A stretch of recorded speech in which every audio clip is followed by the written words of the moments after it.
Alors, bon midi tout le monde, bienvenue aux rencontres de philosophie existentielle et réflexive avec Mathieu Martel, le 21 décembre, 13 heures, directement de Montréal, du loft du philosophe près du métro Jean Talon, du marché Jean Talon, dis-je.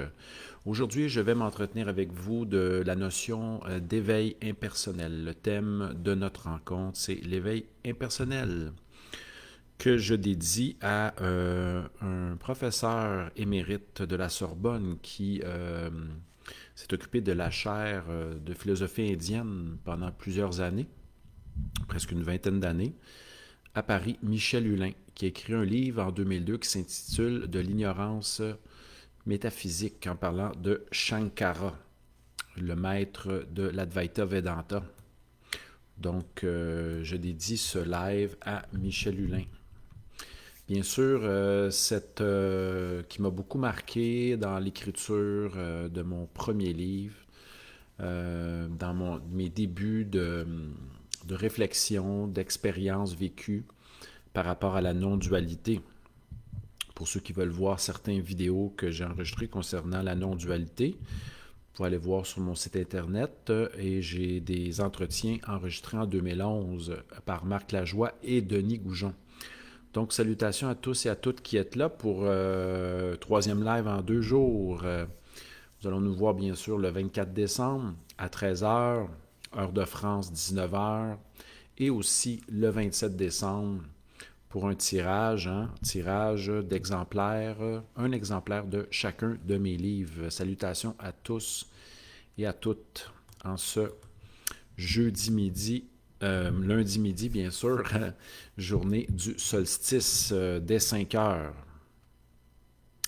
Alors, aujourd'hui, nous allons nous entretenir d'éveil impersonnel. Je vais vous faire de la lecture, quelques lectures de mon cinquième opus. Oups, ici. Va boire du thé. Donc, je vais faire des lectures de 3 poèmes que j'ai choisis. Et je vais aussi vous lire des petits koans zen pour vous amener à ressentir, éprouver et va mettre votre esprit dans une certaine disposition face aux interrogations proposées dans la tradition zen. Ces petites anecdotes, formulations courtes qui suscitent, qui veulent mettre l'esprit dans un état, une disposition spéciale, disons, entre le silence et l'absence de pensée. Donc, je vous salue tous et toutes pour ce live du lundi 21 décembre. Qu'est-ce qui m'a motivé à faire un live sur le thème d'aujourd'hui que je vais intituler l'éveil impersonnel? Donc, comme d'habitude, je me laisse guider. Mon être va suivre un chemin peut-être qui s'apparente en quelque sorte à une des expressions de Michel Hulin quand il parle de mystique sauvage. Donc, un individu souvent est appelé à parcourir un certain chemin spirituel dans des traditions officielles, mais certains autres individus sont appelés à suivre leur voie. On pense à Nietzsche, qu'on pense bien sûr à Kierkegaard et même à Bouddha, qui a suivi son propre chemin, sa propre voie. Pensons aussi à Sioran qui dit que je suis un philosophe cosmique et non pas un philosophe scolastique. On pourrait penser à bien d'autres. Donc je m'inscris dans cette... J'aime bien, je suis sympathique à cette expression de la mystique sauvage. Donc, bien sûr, aujourd'hui, nous allons toucher la notion d'éveil impersonnel. Je vais vous raconter aussi quelques anecdotes à ce sujet. Si vous voulez lire un texte intéressant, basé sur une expérience vécue, allez lire, bien sûr, un texte quasiment prémonitoire sur mon site internet mathieumartel.com. Allez lire l'article qui s'intitule « L'appel de l'être » qui avait été publié en 2010 dans la revue Troisième millénaire, consacrée à la spiritualité non-dualiste, l'approche souvent orientalisante. Sur mon site, allez lire L'appel de l'être. Et, coïncidence, 10 ans plus tard, sort mon opus, mon dernier opus, L'appel de l'être, dès le mois de septembre. Donc, vous irez voir ça sur mon site pour l'expression, le témoignage concernant une expérience singulière. Je vais vous conter aussi quelques anecdotes autour de la notion, l'expérience d'éveil. Mais qu'est-ce qui m'a amené à faire ce live aujourd'hui? C'est une citation de Papaji, qui est un disciple de Ramana Maharshi, et qui a eu certains disciples dont certains ont dérivé, ont dérapé, comme Andrew Cohen. Cependant, je voulais réfléchir sur cette petite citation que j'ai traduite. Donc, voici la citation de Papaji, maître moderne de l'Advaita moderne. « Si vous percevez l'illusion, vous êtes éveillé. Mais si vous pensez être éveillé, vous êtes maintenant dans l'illusion. » Mais qu'est-ce que l'illusion? Qu'est-ce qu'une illusion? C'est une croyance erronée, croyance trompeuse, croyance non vérifiée, non justifiée. On parle ici d'illusion d'optique, d'illusion sonore. Une illusion, qu'est-ce qu'une illusion? Donc, posons-nous la question. Quel est Michel Hulin dans qu'est-ce que son texte sur Shankara parle de l'illusion fondamentale. Dans la philosophie hindouiste, on parle de la forme d'ignorance, la Vaidya. Mais qu'entend Papaji quand il déclare que de percevoir l'illusion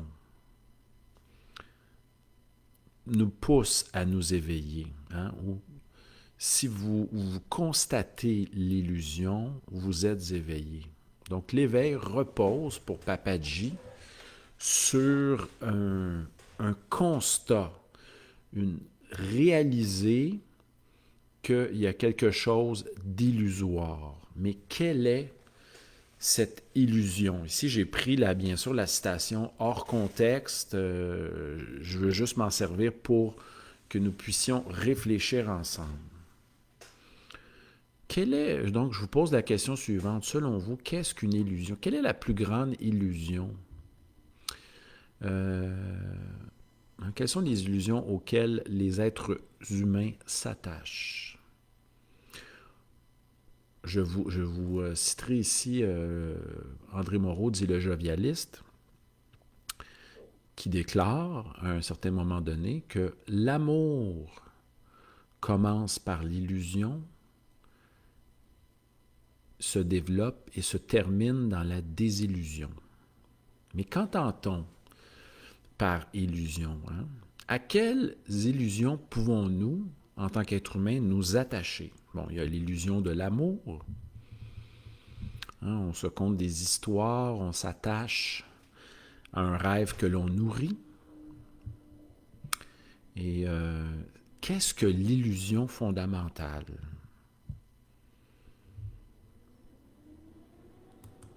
Donc, je vous écoute avec vos commentaires. Je reviens à la phrase de Papaji.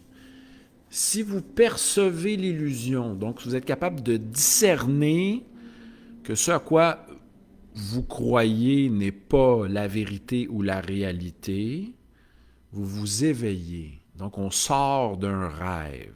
Isabelle nous dit qu'une illusion est une pensée idéalisée. Donc, on peut s'accrocher après peut-être un espoir. On a plein d'exemples en ce moment. On s'accroche à une pensée que tout va bien aller. On peut s'accrocher à ça. Donc, je répète la phrase de Papaji. Si vous percevez l'illusion, donc si on perçoit le mécanisme, un certain mécanisme de fonctionnement qui est lié à une illusion. Mais qu'est-ce qu'une illusion, les amis? Vous êtes éveillé. Donc, prendre conscience de l'illusion, c'est s'éveiller.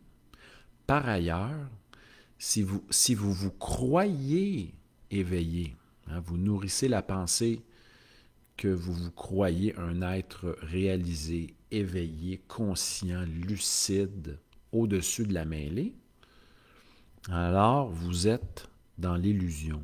Donc ici, on a un point intéressant, c'est le fait de penser à être éveillé qui nous fait basculer dans l'illusion. Donc vous voyez qu'il y a une pensée assez nuancée sur l'illusion. Donc, on pourrait même ouvrir une parenthèse en disant que le fait de croire à nos pensées, qui finalement, peut-être dans la tradition, je sais que bouddhiste, les pensées sont vides d'existence propre, et là on parle plus dans une tradition hindouiste, le fait de croire à nos pensées, croire que nous sommes nos pensées, que nous devons répondre, nourrir, encourager nos pensées, ce serait peut-être une illusion. Donc, Nicole nous dit que l'illusion, c'est d'anticiper. Oui.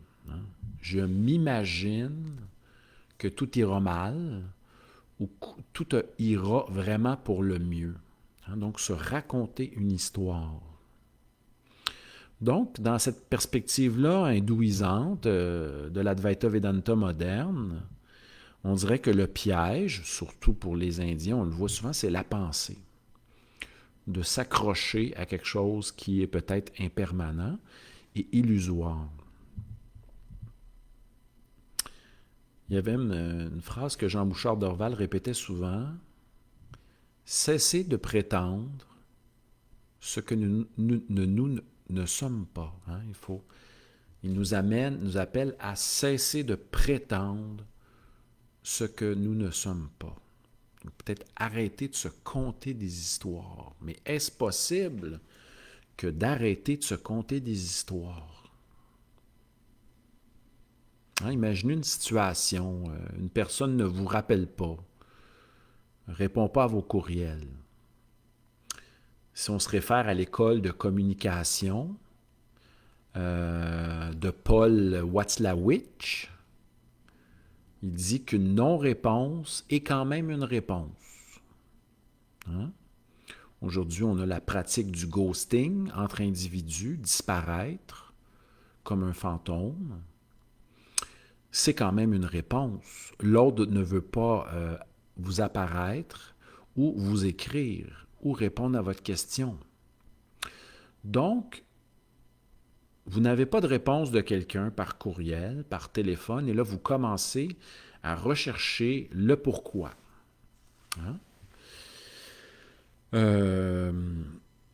Pourquoi cette personne ne m'appelle pas? Est-elle fâchée contre moi? Elle m'avait promis qu'elle me rappellerait. Et là, on commence l'investigation, l'analyse mentale. Ça peut durer des heures. Et finalement, tant qu'on n'aura pas un témoignage de l'autre, une information ou un constat, on ne pourra pas savoir. Et l'être humain a besoin de savoir pour se sécuriser dans l'instant, même si, en quelque sorte, il ne peut pas toujours s'accrocher à un savoir. Il se donne des principes, cela aussi semble bien l'asseoir dans la vie, le centre. François nous dit que l'illusion, c'est surestimer peut-être une situation, surévaluer une situation. Isabelle parle de, par ailleurs, une pensée, une perception imaginaire ou irréelle, éloignée de la vérité. OK? Donc, c'est se faire en quelque sorte désaccroire, une pensée qui tombe dans l'imaginaire. On avait notre Guillaume d'Occam qui parlait du rasoir d'Occam.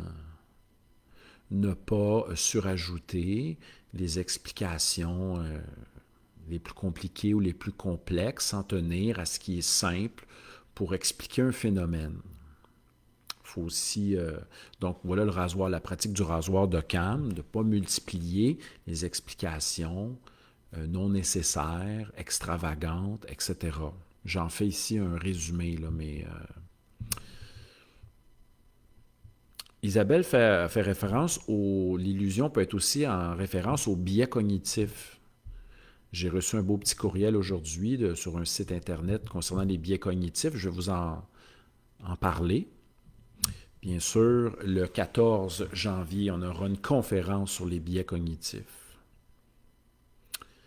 Je reviens à mon point. Donc, la phrase de Papadji que je vous répète, si vous percevez l'illusion, vous êtes éveillé.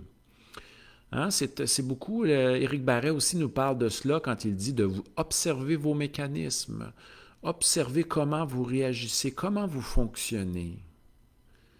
Hein, ça touche aussi la psychanalyse. Observez-vous, soyez attentif à vos réactions. Qu'est-ce qui monte? Hein?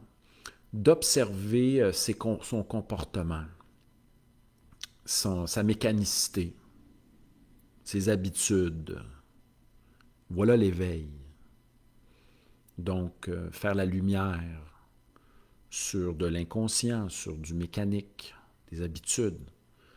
Par ailleurs, la phrase de Papadji nous dit que si vous croyez éveillé, hein, c'est même le propre d'un koan zen, plus tu te crois libre, plus en fin de compte tu es esclave. Hein, le fameux koan zen qui nous dit plus vous êtes discipliné, plus finalement cela vous libère. C'est un paradoxe. Hein? Ici, un paradoxe lié à un koan zen. Hein? Plus on se croit libre, on est peut-être en train de se conter des histoires. Hein? Si on se déclare absolument libre, dans la liberté absolue, que rien ne peut nous contraindre, on est peut-être en train de s'illusionner. Donc, Papadji nous dit, si vous pensez être éveillé, vous êtes là dans une illusion. Donc, il y a peut-être un petit écart à ne pas tomber pour Papadji dans adhérer à ses pensées, à ses croyances avec fermeté. C'est là qu'on tombe, on s'éloigne de l'éveil. Donc, pourquoi le thème de l'éveil impersonnel? Fameuse petite histoire que j'ai déjà contée dans une conférence sur l'éveil qui disait, c'est Éric Barret, je pense qu'il rapporte une parole, peut-être de Nisargadatta ou de quelqu'un d'autre, qui nous dit, si vous avez le choix entre 1 million de dollars et l'éveil, choisissez le million, car il y aura quelqu'un pour en jouir. Je répète, si vous avez le choix entre dire oui à 1 million de dollars ou dire oui à l'éveil, choisissez plutôt le million de dollars, car il y aura quelqu'un pour en jouir. Salutations à Daniel, à Isabelle, à François de Québec, Isabelle aussi de Québec, Nicole de Québec, Mélanie de Laval, Christine, Faisal de Tunisie, qui est vraiment un habitué, salutations Faisal, et Vanda de Montréal. Donc bonjour à tous et à toutes pour ce live du 21 du solstice d'hiver avec Mathieu Martel, 13h, 21 décembre. Donc je reviens à notre réflexion. Donc Barret nous dit que l'éveil ne concerne pas la personnalité. Il n'y a personne pour en jouir. Voilà, c'est pour ça que j'intitule ma rencontre « L'éveil impersonnel ». Peut-être parce que le moi ne peut pas s'emparer de l'éveil. OK. Allons-y maintenant avec quelques petits koans zen. Donc, des petits koans zen qui nous mettent dans cet état-là, tu sais, d'attention sans attente.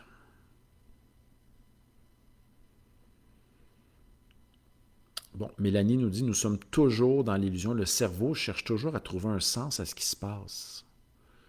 À partir des 5 sens, ou à ce qui vient à sa conscience. Donc, nous avons besoin de stimuli, nous avons besoin de donner sens. Pouvons-nous pratiquer l'attention sans attente et sans atteinte, au sens de sans saisie? sans désir d'analyser. Hein? Qu'est-ce qui se passe quand... c'est la fameuse phrase que j'en ai parlé hier, de notre ami U.G. Krishnamurti. Ce qui est l'ultime, ce n'est pas faire le tour du monde, grimper l'Everest, faire 10 000 pompes, push-up, battre des records, gagner le Grand Prix. Ce qui est l'ultime, c'est d'être dos au mur, assis dans sa chambre, et capable de goûter à l'instant. Ça fait penser ici à Éric Barret. Que disait Éric Barret? L'intelligence, c'est de se rendre compte que l'intelligence ne mène pas à la présence. Je répète, l'intelligence, c'est de se rendre compte que l'intelligence ne mène pas à la présence. Cette présence qui est cette attention sans attente et sans atteinte, comme je le définis dans mon livre Présence. Merci pour vos commentaires, les amis. Je poursuis. Dans cette rencontre inspirée, intuitive du lundi, c'est rare que je fais des rencontres le lundi, habituellement j'enseigne. Un autre petit koan zen. Allons-y avec des petits koan zen qui peuvent nous faire toucher à cet état d'éveil impersonnel. On connaît, bien sûr, le fameux « va boire du thé » de Zhao Zhu, que j'ai déjà expliqué, j'ai déjà relaté cette histoire du moine Zhao Zhu, du 9e siècle de notre ère. Allez voir ma petite conférence sur « va boire du thé ». J'y vais maintenant avec quelques koan zen. Je vais vous poser la question. Okay? Observez-vous quand je vous pose cette question-là. Lorsqu'il n'y a plus rien à faire, que faites-vous?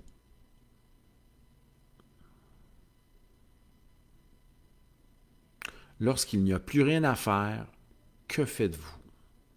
Observez, ressentez. Deuxième koan. Qui excelle au tir à l'arc ne touche pas le centre de la cible. Qui excelle au tir à l'arc ne touche pas le centre de la cible. Deuxième koan. Troisième koan. Donc, les amis, laissez-vous toucher par cette petite phrase interpellative, qui est là pour susciter un état spécifique en vous. Ce qui te manque, cherche-le dans ce que tu as. Et cela me fait penser, bien sûr, à mon expérience. Vous irez... J'en parle... J'avais lu un beau texte de Daniel Odier, qui a écrit Tantra, bien sûr, ainsi que un petit opuscule de Daniel Odier, qui dit que ce que nous cherchons, c'est nous-mêmes. Et lorsqu'il y a ce déclic et cette compréhension-là que le chercheur est le cherché, il peut se produire en nous un choc, peut-être d'éveil impersonnel. Un autre joli koan intéressant, la voie que nous cherchons. On se pose quelle est ma voie? Suis-je sur ma voie? La voie que nous cherchons est ici maintenant, sous nos pieds.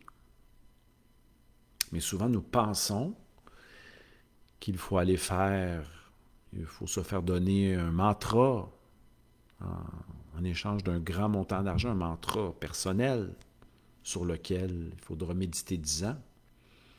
Certains pensent qu'il faut aller méditer dans des ashrams, se convertir au yoga ou à d'autres traditions. Certains pensent qu'il y a beaucoup d'étapes à franchir dans la verticalité de l'illumination. Et d'autres penseront que tout se passe ailleurs, comme certains m'ont dit, pourquoi ne vas-tu pas en Inde, au Tibet, hein? Monter, grimper en Birmanie, au Laos, etc., dans un temple zen au Japon.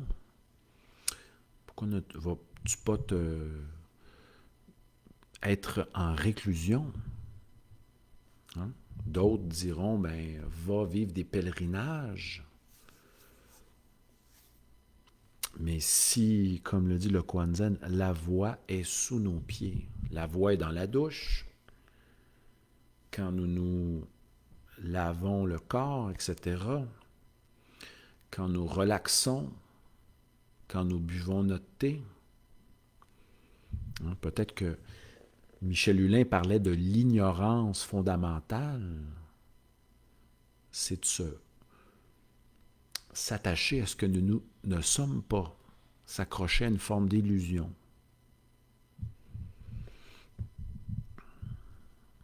Donc, voici les petits koans pour nous ramener à cet état fondamental. Isabelle nous pose la question, être dans le présent sans rien penser, sans rien désirer, mais seulement être. Est-ce que c'est cela l'éveil? Posons-nous la question. Bonne question. Peut-on décider de ne pas penser? Si on se ramène à la phrase de Papaji, percevoir l'illusion, voilà ce qu'est être éveillé. Observer ses pensées, observer ses habitudes, ses réactions, les émotions qui surgissent, qui veulent nous envahir. Être attentif à tout cela. Merci d'être là, les amis, pour cette rencontre du lundi, toujours à l'impromptu avec Mathieu Martel, avec vous, directement du loft du philosophe près du marché Jean Talon à Montréal. Salutations à tous nos participants et nos auditeurs. François nous cite un petit passage, même à travers le silence, vivre est une jouissance et une réjouissance. Donc, à travers le silence. Et devons-nous faire le silence? Une petite réflexion ici. Certains cherchent la paix, cherchent le silence. Est-ce qu'il y a quelque chose à faire pour atteindre le silence? Ou, en fin de compte, faut-il cesser de faire pour s'installer dans le silence? Merci pour cette citation. Maintenant, donc allez-y de vos commentaires, j'aime ça vous lire. Merci de vos commentaires. Allez-y avec vos questions, interrogations, rajoutez des éléments, je vais vous commenter bien sûr. On y va maintenant avec lecture, ici, de Va boire du thé. J'ai choisi 3 poèmes. Et j'ai enfin trouvé le poème sur la porte que je cherchais, il est à la page 27. Allons-y avec le... Justement, j'ai trouvé un poème sur l'illusion, les amis. Page 36 de Va boire du thé, donc un recueil de 48 poèmes qui s'approche bien sûr, symboliquement, d'un des fameux recueils, je vais vous en parler ici, La Passe sans porte. La Passe sans porte, un fameux recueil de koan zen. La barrière s'emporte, recueil de 48 koans compilé par un moine chinois Wimain, publié en 228. Avec le recueil de la Falaise Bleue, la tradition orale de Wakwin Ekaku, la barrière s'emporte constitue l'un des piliers de la pratique zen de la tradition Rinzai. Bien sûr, c'est la tradition qui est plus intellectualisante du zen avec les koans, la pratique de l'écriture, etc., les haïkus et compagnie. Allons-y avec le poème Illusion. La pensée, cette illusion, sauf si elle pointe l'instant. Pourquoi s'y attacher? Ce ne sont que des pensées qui viennent, qui passent. Qui sommes-nous entre deux pensées? Hein? Un autre koan ici. Qui sommes-nous entre deux pensées? Qui sommes-nous sans pensée? Laissez être ce qui se combine, se détruit, se recompose. Sans soi, avec soi. Soi? Point d'interrogation. Donc, c'était mon petit poème tiré de Vos boire du thé, page 36, L'illusion. Donc, on a un poème. On aura deux autres poèmes dans quelques instants pour poursuivre sur cette réflexion qui m'a été inspirée de Papaji, un maître de l'Advaita Vedanta moderne, disciple de Ramana Maharshi, né en 1910 et décédé en 1997.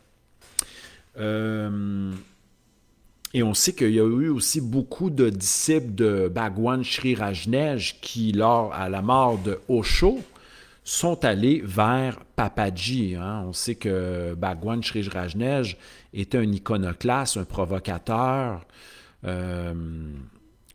Voilà. Et bon, certains éléments de son groupe, hein, on sait que ça a mal viré à un certain niveau, mais quand on regarde le discours métaphysique, il est quand même aussi intéressant. Une très belle parole d'Osho sur la solitude. Hein, un classique que j'ai mis sur ma page Mathieu Martel Philosophe, une belle phrase, je la remettrai tantôt, la belle phrase sur la solitude, qui dit en fin de compte, seulement les êtres qui sont capables de vivre seuls, hein, sont capables d'être réellement en relation avec tout ce qui est. Voilà, la capacité de vivre seul. Sommes-nous vraiment seuls? Merci les amis d'être présents à ce live. Nous sommes une douzaine, lundi 21, jour du solstice. Allons-y maintenant avec un autre poème. J'attends vos commentaires. Hein. N'hésitez pas à m'écrire, mettre des commentaires. Qu'est-ce que pour vous l'éveil? Maintenant, page 29, on recule un peu. Contempler. Ça touche ce que je viens de parler. L'art de voir sans simplement regarder, sans analyser. L'attention sans attente ni atteinte. Être là et respirer à même le voir. Qu'y a-t-il de plus cher? Qu'y a-t-il de plus cher à chercher? Qu'y a-t-il de plus à chercher? Y a-t-il quoi que ce soit à chercher? Il n'y a que l'existence. Il n'y a que cela. Ça nous rappelle la fameuse phrase de Clément Rosset. La joie parfaite, c'est se rendre compte que nous sommes vivants, que nous sommes en vie. La joie parfaite, selon Clément Rosset, expression, bien sûr, qu'a développée François d'Assise. Allons-y maintenant. Je vais aller avec la solitude. Je vais vous trouver ma petit poème. Vous voyez, je suis ce qui monte à mon esprit. Un petit poème sur la solitude où je cite, bien sûr, un autre moine Je vais vous trouver ça, ça sera pas long. Ben oui, Saint Bernard, de l'ordre des Cisterciens cette fois-ci. Le poème à la page 57 de Va boire du thé s'intitule Éclaircir. Sur la montagne, dans la hutte, O beata solitudo, O sola beatitudo, avec soi, sans espoir ni attente, attentif au seul soir, à l'éclairage de la lune, quand ce qui reste du jour débute, le fait de manger, quand ce qui reste du jour mange le soir, comme l'ouroboros, transformant sa part d'ombre en l'éclairant. Le reste du jour mange le soir. Donc, cette citation, O beata solitudo, O sola beatitudo, vient de notre Bernard de Clairvaux, 1090 1153, moine français de l'ordre des Cisterciens. Ô bienheureuse solitude, seule béatitude. Le poème Éclaircir. Je vais maintenant commenter ce que nous dit Faisel et Mélanie.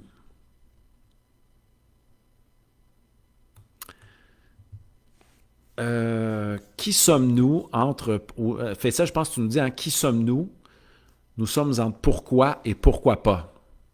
Très belle figure poétique.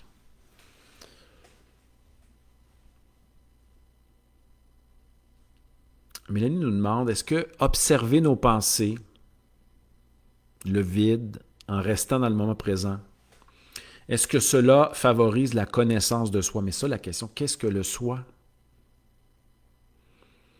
Qu'est-ce que le soi? Donc, les amis, on y va avec un autre poème, un quatrième, le 27, c'est fameux, celui sur la porte. On sait que mon recueil réfère symboliquement au recueil des Koan Zen, La passe sans porte, et j'ai finalement trouvé le poème qui parle de la porte, donc qui s'intitule « Ai-je choisi ». Donc, c'est sur la réflexion. Est-ce que nous choisissons? Ai-je choisi de choisir ou de me laisser choisir? Ai-je décidé de quoi que ce soit? Est-ce que quelque chose en moi a voulu plus que moi? Suis-je voulu plutôt que voulant? Je n'ai pas pu faire autrement. Je n'ai pas pu éviter l'inévitable. Je n'ai pas pu me retenir, dire non, changer de chemin. Le destin a frappé sans même s'annoncer. Le destin a frappé à travers la porte, a passé à travers la porte. Le destin n'a que faire d'une porte. J'en suis conscient. Donc, les amis, c'est un petit poème justement sur une réflexion sur avons-nous le choix? C'est une réflexion, une interrogation sur le choix et le destin qui touche quand même aussi notre thème d'aujourd'hui.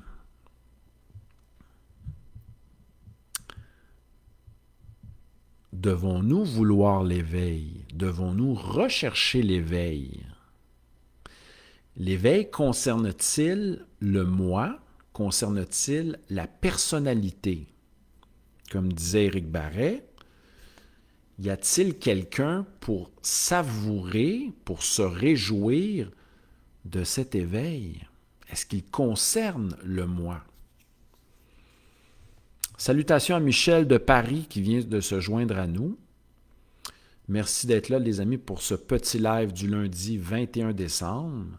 Salutations à Mélanie, Faisel, François, Nicole, Isabelle, Daniel de Sainte-Thérèse. À part de ça, Christine et Vanda, merci d'être là. Nous allons bien sûr Aujourd'hui, nous réfléchissons sur l'éveil impersonnel. Nous allons bien sûr nous voir jeudi, le 24 décembre à 13 heures. Donc, on a 2 rencontres qui s'en viennent pour sûr, qui sont à l'horaire. Le 24 décembre à 13 heures, heure de Paris, 19 heures. On se voit une petite heure, ainsi que dimanche le 27. Cette fois-ci, vous pouvez venir au tirage, au sort, mais je vais privilégier les gens qui restent au Québec pour ce tirage de 1 exemplaire de chacun de mes livres.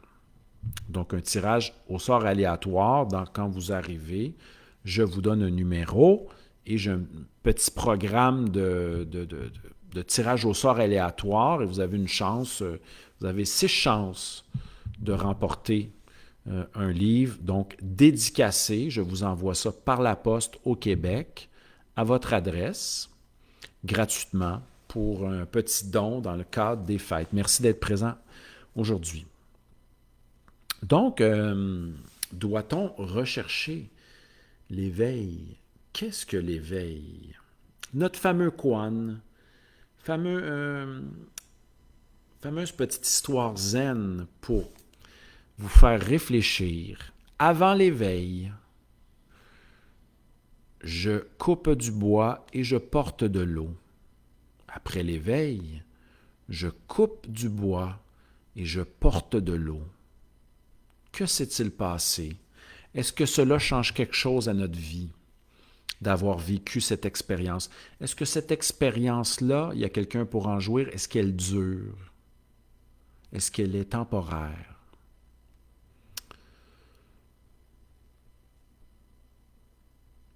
François nous cite un petit passage de La puissance de l'instant, allons-y. Et peut-être dans tout ce chemin de cette recherche de soi, de cette conscience de soi, de cet éveil, nous ne dictons pas le chemin, nous sommes le chemin que nous découvrons sans cesse. Merci pour cette belle citation qui nous rapproche de fameux koan zen. La voie est sous nos pieds. La voie n'est pas. Ce que nous ne sommes pas très loin de ce que nous cherchons. Avons-nous conscientisé cela? Merci pour vos citations. Vos commentaires.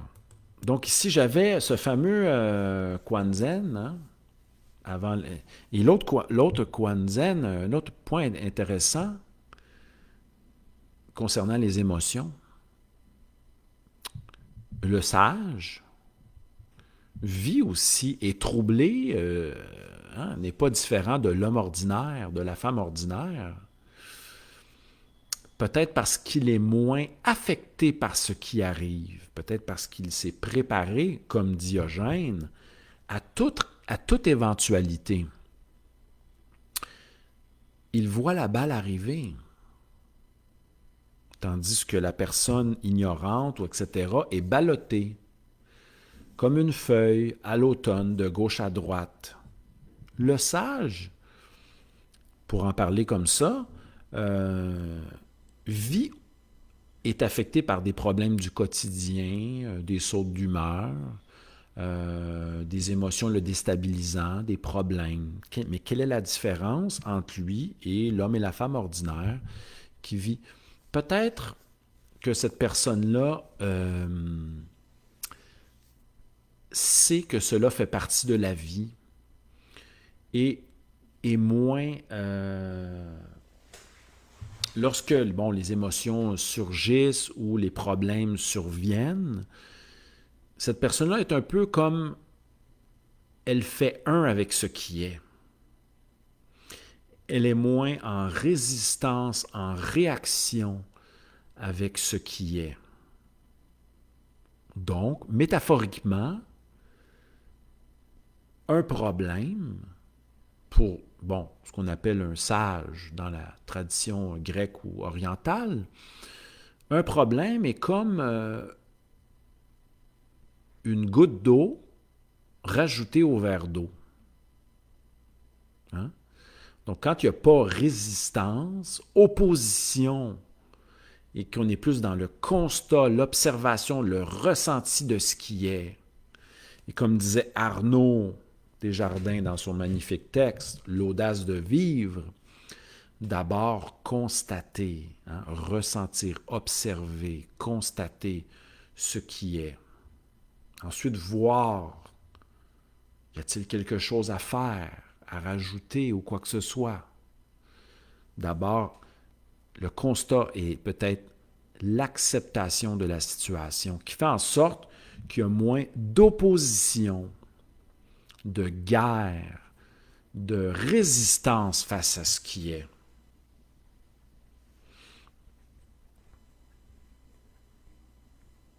Hein, la fameuse phrase aussi intéressante de Woody Allen. Suivre le chemin qui coule, whatever works, ce qui coule, ce qui est aisé, dans l'approche de la non-résistance. Donc, dans cette perspective-là, la vie se fait en nous. La vie se fait en nous. Nous ne sommes plus des volontaires qui voulons que la vie soit d'une telle manière, mais on est d'abord, la vie se fait en nous et nous constatons le flot du vivant.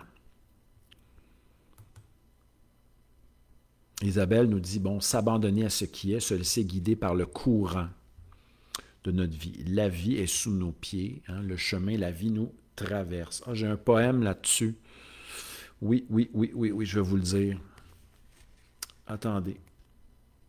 Ma nièce, quand elle était jeune, me l'avait lu, je pense qu'elle avait 8 ans.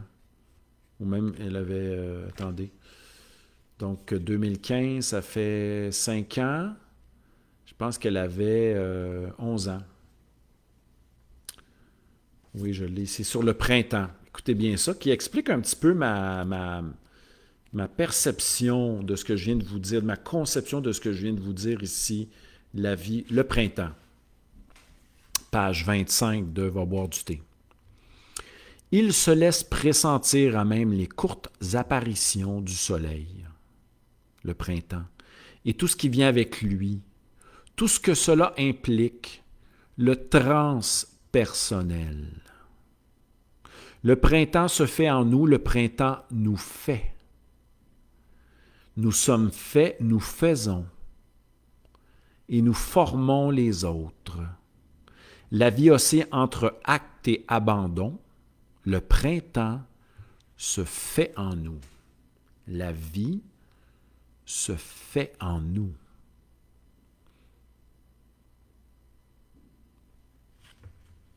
Voilà, donc il y a une référence encore à l'aspect impersonnel. Donc aujourd'hui, les amis, le thème était l'éveil impersonnel. J'espère que vous avez apprécié ce moment. J'ai adoré être ici, me laisser être avec vous en votre présence. Merci d'avoir été présent. Je dédie ce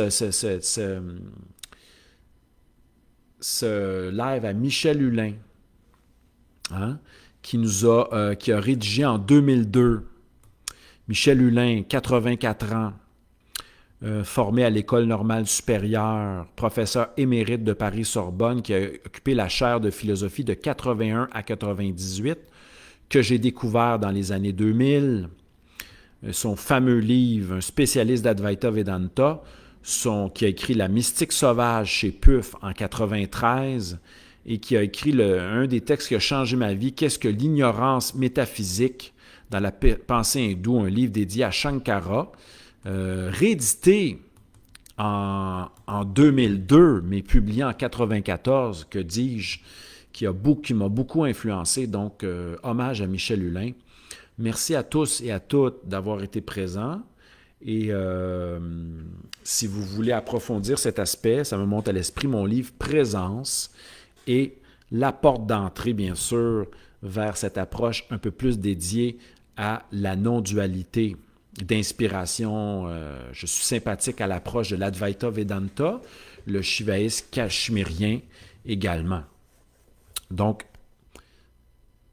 merci les amis d'avoir été là. Merci à tous et à toutes. On se voit dans 2 jours, hein, donc dans 1, 2, 3 jours au plus tard, hein, sinon avant peut-être. Merci à tous et à toutes d'avoir été là. Mathieu Martel avec vous bonne fin de journée, bon lundi, bon solstice d'hiver. On se voit bientôt aussi le 24 pour la fête de la lumière.